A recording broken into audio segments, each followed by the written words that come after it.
Mickey కుందేలు మరియు మామిడి చెట్టు. ఒక చిన్న కుందేలు ఉంది. దాని పేరు మిక్కీ. మిక్కీకి ఆటలంటే చాలా ఇష్టం. ఒకరోజు తోటలో ఆడుకుంటూ ఉండగా ఒక పెద్ద మామిడి చెట్టు కనిపించింది.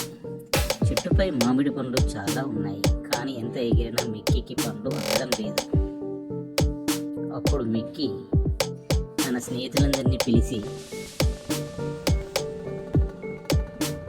కోతి చెట్టెక్కింది, తాబేలు బుట్ట పట్టింది, చిలుక పాట పాడింది. అందరూ కలిసి మామిడి పళ్ళు తిని సంతోషంగా గడిపారు. ఈ కథ మనకి ఏం చెప్తుంది? స్నేహం ఉంటే ఏ పనైనా సులభం అవుతుంది.